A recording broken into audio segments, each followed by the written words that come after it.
Buenos días, público presente. Mi nombre es Andrea Goma, estudio en la Universidad de Tabaliga en la carrera de Educación Básica. Y el video que les traigo el día de hoy sobre los 3 paradigmas de la educación. Partiendo de Kuhn, 1962, definimos el concepto de paradigma como un esquema de interpretación básicas que comprende supuestas teorías generales, leyes, técnicas que adoptan a una comunidad concreta de científicos. Es por ello que el concepto de sentido de paradigma implica al menos 2 aceptaciones que son muy fundamentales. La primera, que es la comunidad científica, y la segunda, la actividad como un conjunto de compromisos de la cultura científica. En nuestro caso, un paradigma educativo indica una cuestión de mentalidad respecto a lo que es la investigación científica en un campo determinado de la educación. Y ello es una estrecha correspondencia entre corrientes epistemológicas y paradigmas científicos. Esto nos manifiesta que una visión histórica es una manifestación histórica de cómo se ha ido consolidando una ciencia determinada en el campo de la educación, con un testimonio concreto de la misma. Además, también en los paradigmas educativos tenemos el paradigma cognitivo. Esto implica en las reformas educativas actuales, en las que también están presentes los paradigmas, el conductista y el social, con esta importante contradicción entre ellos que afectan a su práctica. Es por ello que es urgente que se explique la fuente epistemológica del currículum. Además de esto, también hablaremos de los 3 paradigmas. El primer paradigma es el paradigma educativo, aprendizaje y enseñanza. Kuhn, 1962, distingue a los siguientes pasos de la elaboración de la ciencia, válidos en nuestros casos: la teoría del currículum y su práctica. Se define en 5 pasos, que es la presencia. Se caracteriza en total desacuerdo y constancia, debate en lo fundamental. El segundo, paradigma. Este surge cuando se da desacuerdos en fondo entre los científicos sobre los principios de hacer la ciencia, y ello de no manera implícita o explícita. La tercera, la ciencia normal. Surge la aplicación de un paradigma vigente en las circunstancias normales. Supone la existencia de un paradigma compartido. La cuarta, la crisis. Aparece cuando una anomalía o conjunto de anomalías es tan grave que afectan a la pérdida de un paradigma. En la crisis, donde los paradigmas se profundizan o se deterioran, crecen y se desaparecen. La revolución científica. Antes de esta situación de la crisis, surge este paradigma, en lucha de la conservación de ella para seguir vigente en los diferentes paradigmas. El segundo paradigma encontrado en la educación es el paradigma conductual, moderno, de enseñanza-aprendizaje centrado en conductas observables y medibles. El paradigma conductual recibe diversos nombres, siendo las más comunes, como tecnología, clásicas, positivistas, tecnológicas, positivas, sistema cerrado, y se centran solo en las conductas observables, medibles y cuantificables. Además de esto, surge a principios del siglo, y sus principales representantes son Takin y Pavlov. Posteriormente, el desarrollo fundamental de este paradigma corresponde a Skinner.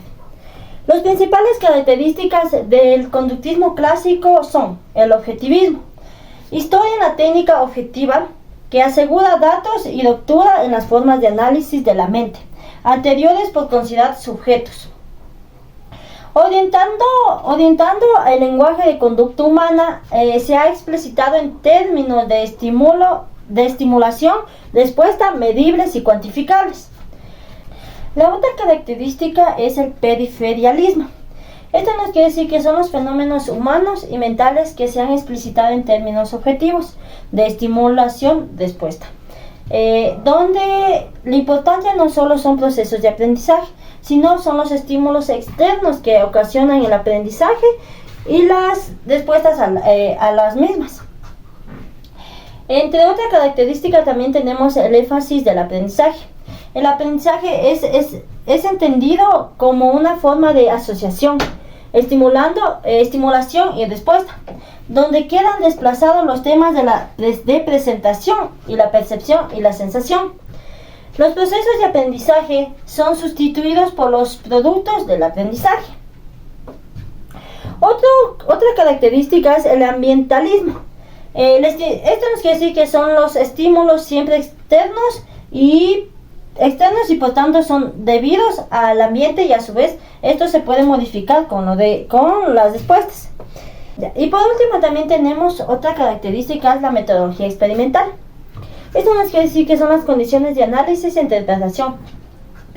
Parten del método experimental, de las reglas científicas impuestas por este a nivel de laboratorio.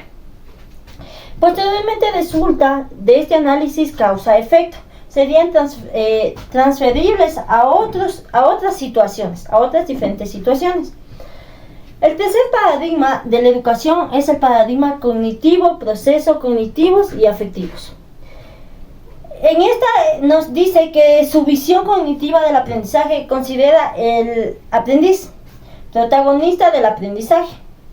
Aprender de modificar los conceptos previos, pero además el aprender consiste en integrar los conceptos nuevos aprendidos en los que ya se poseen, y así surgiendo el conflicto cognitivo. Pero también aprender es contraponer hechos, conceptos y conceptos con hechos. Resulta también importante su visión epistemológica en la genética. También tenemos en este paradigma cognitivo, procesos cognitivos y afectivos, sus principales características.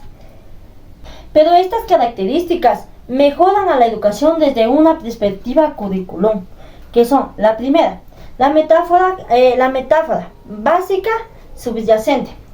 Es el organismo entendido como una totalidad. El ordenador como procesador de información es un recurso casi continuo en la mente de que dirige a la persona y no los estímulos externos. En los estímulos irracionales. La segunda característica es el modelo del profesor. Es el del profesor reflexivo, capaz de reflexionar sobre sus modos de hacer en el aula o de enseñar en el aula, para facilitar el aprendizaje de sus alumnos. Es además el análisis de sus pensamientos del profesor. Es una manera de reflexión, acción y reflexión. El tercer característica es el modelo curricular subyacente. Es definido como un currículo abierto y reflexivo, y es administrativo. Suele definirse el currículo en base al profesor, desde una dimensión crítica, creadora y contextualizada, elaborando el diseño currículo del centro y del aula. Ello desde la perspectiva de sus pensamientos pedagógicos y el contexto que se aplica. Otra característica es el diseño, y en este diseño curricular son importantes los objetivos. Es la capacidades y por valores, como orientaciones de sus pensamientos y de su acción pedagógica. Además también tenemos la última característica, que son los contenidos extendidos. Como formas de saber, son siempre medios para desarrollar las capacidades y valores. La conceptualización didáctica de la materia es importante y es imprescindible en todo. Lo entendido como una forma de prever la acción dentro y fuera del aula.